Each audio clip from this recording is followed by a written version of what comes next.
پەیوەندیەکانی نێوان هەولێر و بەغدا تەنها لە ڕاگەیاندن و لێدوانی لێپسراوانی باڵای هەردوولا باسی لێوە دەکرێتن و چەندین جاریش باز لا چوونی وەفدی هەرێم کرا بۆ بەغدا بۆ هەوڵدان بۆ ئاساییکردنەوەی پەیوەندیەکانی نێوانیان، بەڵام تا ئێستا هیچ هەنگاوێک نەندراوە بۆ چوونی وەفدی هەرێم بۆ بەغدا.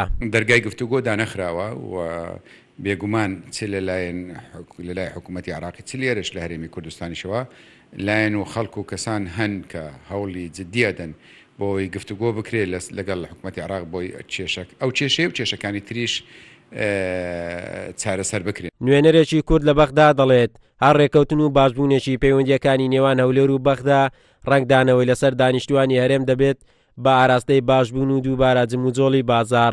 داواش دەکات چیتر خۆی سەرقاڵی کات بە فیڕۆدان نەکاتن و کێشە ناخۆیەکانی چارەسەر بکاتن و لەگەڵ بەغداش ڕێک بکەوێت، چونکە گۆڕانکاری خێرا لە ناوچەکە ڕوودەدات. پێویستە حکوومەتی هەرێمی کوردستان بە ئەرشی خۆی هەستێ بەڕێخستنەوەی ئەم پەیوەندیانە، سوود وەرگرتن لە هەموو ئەم مادە دەستوریانەی کە هەنا، قوڵکردنەوەی سیستەمی فیدرالی تا دوا ڕۆژ ئێمە لەگە دەوڵەتی عراقین. هەر کاتیش لە دەوڵەتی عراق ڕێی خۆمان گرتە بەرەوە ئاسانە، بەڵام مادەم ئێمە لە دەوڵەتی عراقین تا ئێستاکە بۆ بەهرەمەند نەبین لە مافەکانی خۆمان.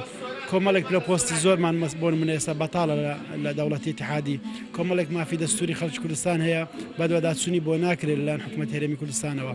ئەمانە وێڕای چەندین گیرروگرفتی کەڵک هەبوو لە سەریە کە ڕۆژ لە دوای ڕۆژ ئەم گیرروگرفتانە چارەسەر ناکرێن دەمێننەوە. دوای کێشە سیاسی و ئابوووریەکانی نێوان هەولێر و بەغدا لەسەر بەشە بودجەی هەرێم کێشەکان زیاتر ڕەنجیاندایەوە.